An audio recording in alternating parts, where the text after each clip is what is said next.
Hi viewers, இன்றைக்கி நம்ம பார்க்க போகிற டாபிக் பார்த்திங்கன்னா summary of invisible bullets renaissance authority and subversion அப்படிங்கிற ஒரு டாபிக் தான். யார் ஆத்தர் அப்படின்னு பார்த்தீங்கன்னா ஸ்டீஃபன் கிரீன் பாய்ல்ட் அப்படிங்கிறவர். ஸோ இந்த புத்தகம் பார்த்திங்கன்னா முழுக்க ரெனசன்ஸ் பேக்ரவுண்டில் தான் எழுதியிருக்காரு. ரெனசன்ஸ் பேக்ரவுண்டில் எழுதுனால ரெனசன்ஸோட அந்த பீரியட், அந்த காலகட்டம் பிரதிபலிக்கும் இந்த புத்தகத்தில் ஃபுல்லாகவே.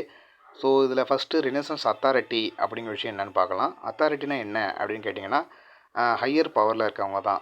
ஹையர் பவர் யாருன்னு பார்த்தோன்னா கிங்கு, குயினு, மோனார்க்கு, சர்ச்சு, இவங்களாம் நம்ம என்ன சொல்லணும்னா ரெனசன்ஸ் பீரியடில் இவங்களாம் ஹையர் அத்தாரிட்டின்னு சொல்லுவோம். அது முழுக்க இந்த புத்தகம் ரெனசன்ஸை ஃபோக்கஸ் பண்ணதுனால ரெனசன்ஸ் பீரியடை தான் நம்ம எடுத்துக்கணும். அப்போ ரெனசன்ஸ் அத்தாரிட்டி யாருன்னு பார்த்தீங்கன்னா கிங்கு, குயினு, மோனார்க்கு, சர்ச்சு, இவங்களாம் பார்த்திங்கன்னா அந்த பீரியடில் வாழ்ந்த ஒரு பெரிய ஹையர் பவராக இருந்திருக்காங்க. அவங்களாம் என்ன பண்ணியிருக்காங்கன்னா மக்களை கட்டுப்படுத்தி வச்சுருந்துருக்காங்க, மக்களை கண்ட்ரோல் பண்ணியிருந்திருக்காங்க, டாமினேட் பண்ணியிருந்திருக்காங்க அப்படின்னு சொல்லலாம். ஸோ இதுதான் அத்தாரிட்டி. ஃபஸ்ட்டு அத்தாரிட்டினா என்ன தெரிஞ்சுக்கலாம். அத்தாரிட்டினா இவங்க தான், ஹையர் பவரில் இருக்கவங்கள தான் அத்தாரிட்டி நம்ம சொல்லுவோம். ரெனசன்ஸ் பீரியடை குறிக்கிறதுனால ரெனசன்ஸ் பீரியடு அத்தாரிட்டி இவங்கலாம், ஓகேங்களா. ஸோ அடுத்தது சப்வர்ஷன் அப்படிங்கிறவங்க யார் பார்த்தீங்கன்னா இந்த ஹையர் பவருக்கு அகேன்ஸ்டாக இருக்கக்கூடியவங்க தான். ஹையர் பவருக்கு அகேன்ஸ்டாக இருக்கக்கூடியவங்கள தான் நம்ம என்ன பண்ணோன்னா, சில மக்கள் இருப்பாங்களா, இந்த ஹையர் பவர் அவங்க பண்ணுற டாமினேஷன் அந்த விஷயம் பிடிக்காம அதுக்கு அகேன்ஸ்டாக வேலை பார்ப்பாங்களா, ஃபைட் பேக் பண்ணுவாங்கள்ல, அவங்கள தான் நம்ம என்ன பண்ணுவோம்னா சப்வர்ஷன் அப்படின்னு சொல்லுவோம். அதாவது உள்ளடி வேலைலாம் பார்ப்பாங்களாம் இவங்க. சப்வர்ஷன் அப்படிங்கிற விஷயம், ரெபலியஸ், கலகக்காரர்கள் அப்படி சொல்கிறது தான் சப்வர்ஷன் அப்படின்னு சொல்லுவோமா. ஸோ இதுதான் சப்வர்ஷன். அடுத்தது என்னடா இன்வெசிபிள் புல்லட் அப்படிங்கிற மாதிரி பேர் வச்சுருக்காரு அப்படின்னு கேட்டிங்கன்னா, கண்ணுக்கு தெரியாத சில தோட்டாக்கள் அப்படிங்கிற மாதிரி பேர் வச்சுருக்காராம் புக்குக்கு. ஏன் அப்படின்னு பார்த்தீங்கன்னா, இந்த ஹையர் அத்தாரிட்டியாக இருக்காங்களா, ஹையர் பவர், இவங்க என்ன பண்ணுவாங்களா, இவங்களோட பவர் என்ன, மக்களை கண்ட்ரோல் பண்ணணும், டாமினேட் பண்ணணும் மக்களை, அதுதான் அவங்களோட பவர். ஆனால் அப்படி நினைக்க விடாது பவர் அப்படிங்கிற விஷயம். பவருங்க இவங்க ஜஸ்ட்டு ஹியூமன் பீயிங் தான், அவ்வளோதான். கிங்கு, குயின் அவ்வளோதான் பார்த்தீங்கன்னா. ஆனால் பவருங்கிற விஷயம் பார்த்திங்கன்னா என்னென்னா, இன்னும் சொல்லப்போனால் இது பவரோட என்ன ஒரு பெஸ்ட்டான வார்த்தை சொல்லலாம் பார்த்தீங்கன்னா, இந்த ஹையர் பவரில் இருக்கவங்க பார்த்திங்கன்னா டேரெக்டாக ஃபிசிக்கலாக போய் ஒருத்தனை போய் அடிக்கிறதோ துன்புறுத்தியோ என்ன பண்ணக்கூடாது, தன்னுடைய கண்ட்ரோலில் கொண்டு வரக்கூடாதான். என்ன பண்ணுவாங்க அதுக்கு பதிலாக பார்த்தீங்கன்னா, அதான் இன்னும் தெளிவாக சொல்லலாம், இந்த ஹையர் பவரில் இருக்கவங்க டேரெக்டாக போய் யாருமே அட்டாக் பண்ண மாட்டாங்களாம்.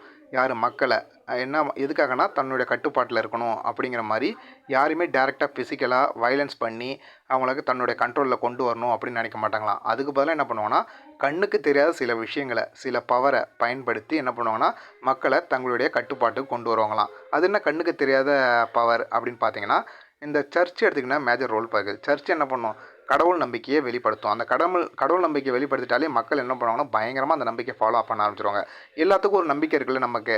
ஸோ காலைல 9 to 4 அதுதான் ஜாப்பு, அந்த 9 to 4 மணிக்கு இது மாதிரி ஒரு நம்பிக்கை இருக்குல்ல நமக்கு. கரெக்டாக 9 மணிக்கெலாம் போகணும், கரெக்டாக 4 மணிக்கெலாம் வரணும். ஒரு ஸ்டூடெண்ட்டாக இருந்தால் நம்ம இப்படி தான் கட்டுக்கோப்பாக உட்காந்துருக்கணும் பெஞ்சில், ஸ்டாஃப் அங்கே தான் இருப்பார், அதை நடுவில் ஏஞ்சி போகக்கூடாது, இப்படிங்கிற ஒரு நம்பிக்கை நமக்குள்ளே ஏற்படுத்துகிறாங்களே. ஒரு காலேஜ்னால் இப்படி தான் இருக்கணும், ஒரு டீச்சர்னால் இப்படி தான் இருக்கணும், ஒரு ஸ்டூடெண்ட்னா இப்படி இருக்கணும், ஒரு நம்பிக்கை இருக்குல்ல. ஏன் அவன் இஷ்டத்துக்கு வாழலாம், ஆனால் ஒரு நம்பிக்கை, ஒரு கட்டுக்கோப்பாக நம்ம வாழ்ந்துட்டுருக்கோம். அதெல்லாம் ஒரு நம்பிக்கைப்படி தான் நம்ம வாழ்ந்துட்டுருக்கோம், ஓகேங்களா. ஸோ அந்த மாதிரி ஒரு நம்பிக்கையை ஏற்படுத்துறது மக்கள் மத்தியில் பார்த்திங்கன்னா, அது மாதிரி ஒரு நம்பிக்கை, ஒரு ரூல்ஸ் அண்ட் ரெகுலேஷனு, சில ப்ராக்டிஸ் பண்ண வைக்கிறது. இது மூலயமா பார்த்திங்கன்னா கண்ணுக்கு தெரியாத சில விஷயங்களை வச்சு என்ன பண்ணுறதுனா மக்களை கண்ட்ரோல் பண்ணுறது தான். புரிதுங்களா. டேரெக்டாக இந்த ஹையர் பவரோட வேலை என்னன்னா ரெனசன்ஸ் பீரியடில் டேரெக்டாக மக்களை போய் ஃபிசிக்கலாக டாமினேட் பண்ணுறது, ஃபிசிக்கலாக போய் அட்டாக் பண்ணுறது கிடையாது. அவங்கள கண்ட்ரோலுக்கு கொண்டு வரதுக்கு எது மூலிமா கண்ட்ரோல் கொண்டு வருவாங்கன்னா இந்த ஹையர் பவரோட வேலை இது மாதிரி சில ஐடியாஸு, பிலீஃபு, சில கல்ச்சுரல் ப்ராக்டிஸு, இது மூலயமா மக்களை தங்களுடைய கட்டுப்பாட்டில் வச்சுக்கிறது, கண்ட்ரோல் பண்ணி வைக்கிறது. ஸோ இது ஹையர் பவர் பண்ணுற வேலையாக இருந்துச்சு ரெனசன்ஸ் பீரியடில். ஸோ இதுக்கு அகெயின்ஸ்டாக யார் வராங்கன்னா அது யாருன்னா இந்த சப்வர்ஷன் அப்படிங்கிறவங்க தான். ஸோ ஹையர் பவரை இது பிடிக்கல, அதனாட்டி என்ன பண்ணுறாங்கன்னா இதுக்கு அப்போஸ் பண்ணுற மாதிரி சில மக்கள் வராங்க.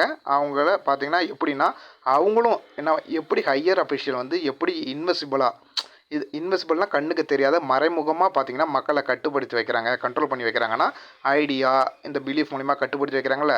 அதே மாதிரி இந்த ஹையர் பவருக்கு அப்போஸ் பண்ணுறாங்கல்ல சில மக்கள், அவங்க எப்படி இந்த ஹையர் பவரை அட்டாக் பண்ணுறாங்க பார்த்தீங்கன்னா, டேரெக்டாக ஃபிசிக்கலாக போய் ஹையர் பவர் கூட போய் சண்டைலாம் போட மாட்டாங்களாம்.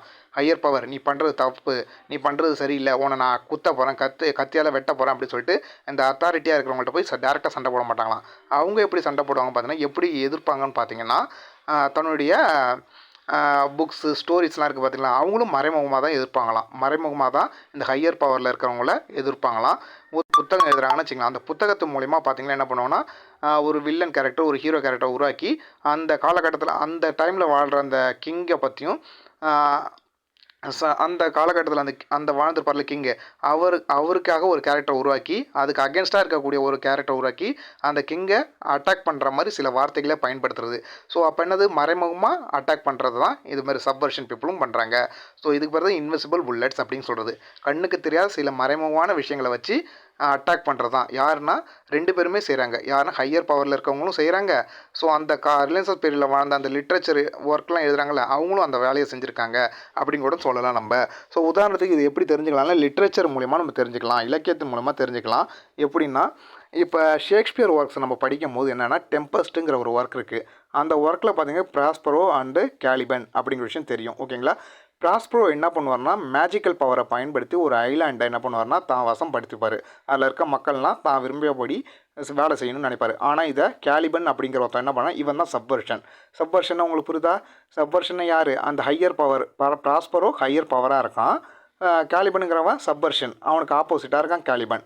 அவன் என்ன பண்ணுறான், கேலிபனுக்கு இது சுத்தமாக பிடிக்கல. ஓகேங்களா? கேலிபன் என்ன பண்ணுறான்னா, அப்போ ப்ராஸ்பரோவை பார்த்து டைரண்ட் டைரண்ட் டைரண்ட் அப்படின்னு எழுதுறான். ஆக்சுவலாக இந்த டைரண்ட்னா கொடுமைன்னு அர்த்தம் நமக்கு தெரியும். கொடுமைவாளி அப்படின்னு. ஷேக்ஸ்பியர் இங்கே என்ன மென்ஷன் பண்ணுறாருன்னா, டேரெக்டாக ப்ராஸ்பரோ அந்த கேலிபனை மட்டும் இங்கே மென்ஷன் பண்ணல. ப்ராஸ்பரோங்கிறவர் யாருன்னா, அந்த ஷேக்ஸ்பியர் ரைட்டிங் பண்ண காலகட்டத்தில் வாழ்ந்த ஒரு கிங்கை குறிக்கிற மாதிரியும், கேலிபன் அப்படிங்கிறவர் யாருன்னா, ப்ராஸ்பரோவுக்கு அகேன்ஸ்டாக அந்த ஹையர் அத்தாரிட்டிக்கு அகேன்ஸ்டாக இருப்பாங்களா சப்வர்ஷன் பீப்புள், அப்போசிங் பீப்புள், அவங்களையும் குறிக்கிற மாதிரி. ஸோ இந்த இடத்துல கேலிபன் அப்படிங்கிறவன் ப்ராஸ்பரோவை பார்த்து டைரண்ட் டைரண்ட் டைரண்ட் சொல்கிறான். ஓகேங்களா? அந்த டைரண்ட் வார்த்தை யாரை குறிக்குது? அந்த டைமில் வாழ்ந்த கிங்கை குறிக்குது. ஓகேங்களா? கிங்கை குறிக்குது. ஸோ இது மாதிரி அப்போ இருக்கிற ரைட்டர்ஸ்லாம் என்ன பண்ணுவாங்கன்னா பார்த்தீங்கன்னா, இன்டைரக்டாக மறைமுகமாக அவங்கள என்ன பண்ணுவாங்கன்னா, ஹையர் பவரில் இருக்கவங்கள திட்டுவாங்களாம். ஹையர் பவரில் இருக்கவங்கள அப்போஸ் பண்ணுவாங்களாம். அகேன்ஸ்டாக இருப்பாங்களா, நீங்கள் பண்ணுறது சரியில்லை அப்படிங்கிற மாதிரி சொல்லுவாங்களாம். ஓகேங்களா? ஸோ இப்போ புரியுதுங்களா? இதுக்காக தான் அந்த பேர் வந்திருக்கு இன்விசிபிள் புல்லட்டு. ஸோ அந்த ஹையர் பவரில் இருக்கவங்க கூட, ஹையர் பவரில் இருக்க அத்தாரிட்டியில் இருக்கவங்க என்ன பண்ணுவாங்கன்னா, சாதாரண மக்களை கண்ட்ரோலில் கொண்டு வரதுக்கு கண்ணுக்கு தெரியாத சில தோட்டாக்களை பயன்படுத்துவாங்க. கல்ச்சரல் வழியாகவும், ஐடியா, பிலீஃப் மூலியமாகவும் பயன்படுத்தி தங்களுடைய கண்ட்ரோலில் கொண்டு வந்துடுவாங்க அந்த ரெனசான்ஸ் பீரியடில் இருக்கக்கூடிய ஹையர் அத்தாரிட்டி. அதே மாதிரி சப்வர்ஷன் பீப்புளும் என்ன பண்ணுவாங்கன்னா, அதுக்கு ஹையர் பவருக்கு அப்போஸாக இருக்காங்களே, அவங்க என்ன பண்ணுவாங்கன்னு பார்த்தீங்கன்னா, ஹையர் பவரை டேரெக்டாக போய் அட்டாக் ஆக்காமல், டேரெக்டாக போய் வயலன்ஸ் ஏற்படுத்தாமல் என்ன பண்ணுவாங்கன்னா, தங்களுடைய ரைட்டிங் மூலிமா என்ன பண்ணுவாங்களாம், தன்னுடைய ஒர்க்ஸ் மூலிமா என்ன பண்ணுவாங்கன்னா, இன்டெரக்டாக 2 கேரக்டரை உருவாக்கி, அந்த கேரக்டர் மூலிமா இன்டெரக்டாக மறைமுகமாக என்ன பண்ணுவாங்கன்னா, அட்டாக் பண்ணுவாங்களாம். யாருன்னா அந்த ஹையர் பவரை. ஸோ இந்த மாதிரி நடந்துகிட்டு இருக்க விஷயம், இந்த மாதிரி விஷயத்தெல்லாம் நம்ம எது மூலிமா படிக்கலாம்னா, லிட்ரேச்சர் நம்மளுக்கு ரொம்ப ஹெல்ப்பாக இருக்கும். அந்த லிட்ரேச்சரில் ஷேக்ஸ்பியர் ஒர்க்ஸ், இந்த மாதிரி நிறைய ஒர்க்ஸ்லாம், மேக்பத்து, டெம்பஸ்ட், இந்த மாதிரி ஒர்க்ஸ்லாம் நம்மளுக்கு தெளிவாகவே சொல்லணும். எந்த அளவுக்கு அந்த ரெனசான்ஸ் பீரியடில் ஹையர் பவருக்கும் சாதாரண காமன் மேனுக்கும் சண்டை நடந்துருக்கு, எவ்வளோ பிரச்சனை இருந்திருக்கு அப்படிங்கிற விஷயம் நம்ம புரிஞ்சுக்கிறதுக்கு ஹெல்ப் பண்ணணும். ஸோ இதுதான் இன்விசிபிள் புல்லட்ஸ் அப்படின்னு சொல்கிறாங்க. மறைமுகமாக மக்களை கண்ட்ரோல் பண்ணி வைக்கிறது, மறைமுகமாக ஒருத்தவனை அட்டாக் பண்ணுறது, மறைமுகமாக ஒருத்தவனை அதான் ஒரே விஷயத்தில் மறைமுகமாக ஒருத்தவனை அட்டாக் பண்ணுறது தான் இன்விசிபிள் புல்லட்ஸ் அப்படிங்கிறது. ஓகேங்களா? இதுதான் இதோட சம்மரியோட மெயின் ஐடியாவாக இருக்குது. தேங்க்யூ ஃபார் வாட்சிங் மை வீடியோஸ். மறக்காமல் சப்ஸ்கிரைப் பண்ணுங்கள் நம்ம சேனலை. தேங்க்யூ ஃபார் வாட்சிங்.